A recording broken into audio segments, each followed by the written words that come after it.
ನಾನು ಪ್ರತಾಪ್ ಸಿಂಹ. ಕನ್ನಡದಲ್ಲಿ ಬಹಳಷ್ಟು ಜನ ನಟರು ದೊಡ್ಡ ಸ್ಟಾರ್ಗಳಾಗಿ ಹೊರಹೊಮ್ಮಿದ್ದಾರೆ.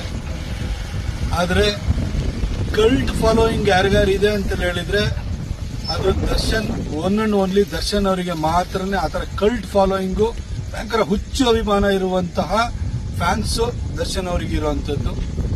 ಅವರ ಮೆಜೆಸ್ಟಿಕ್ಕು, ಕರಿಯ ಆ ಕಾಲದಿಂದಲೂ ಕೂಡ ಅವರ ಎಲ್ಲ ಸಿನಿಮಾಗಳನ್ನ ನೋಡ್ಕೊಂಡು ಬಂದಿದ್ದೀನಿ. ಅವರ ಕೆಂಚಾಲೋ ಮಂಚಾಲೋ ಆ ಟೈಮ್ ಒಳಗಡೆ ರೇಜ್ ಆಗಿತ್ತು ನಮ್ಮ ಎಲ್ಲ ಫಾರ್ಮಾಟಿವ್ ಡೇಸಲ್ಲಿ. ಹಾಗಾಗಿ ದರ್ಶನ್ ಅವರ ಅಭಿಮಾನಿಗಳಲ್ಲಿ ನಾನು ಒಬ್ಬ.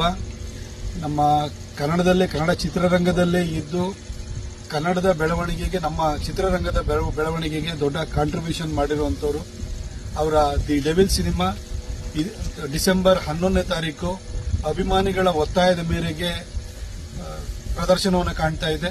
ಅದು 12ನೇ ತಾರೀಕು ರಿಲೀಸ್ ಆಗಬೇಕಿತ್ತು. ಅಭಿಮಾನಿಗಳ ಒತ್ತಾಯದ ಕಾರಣಕ್ಕೋಸ್ಕರವಾಗಿ 11ನೇ ತಾರೀಕು ಗುರುವಾರನೇ ಪ್ರದರ್ಶನವನ್ನು ಕಾಣ್ತಾ ಇದೆ. ಅವರೆಲ್ಲ ಫ್ಯಾನ್ಸ್ಗಳ ಪ್ರೀತಿ, ಕರ್ನಾಟಕ ಜನರ ಪ್ರೀತಿ ಈ ಸಿನಿಮಾವನ್ನು ಗೆಲ್ಲಿಸಲಿ ಅಂತ ಹೇಳಿ ನಾನು ಹಾರೈಸ್ತೀನಿ. ಹಾಗೂ ತಾಯಿ ಚಾಮುಂಡೇಶ್ವರಿಯ ಕೃಪೆ ದರ್ಶನ್ ಅವರಿಗೆ ಸಿಗಲಿ.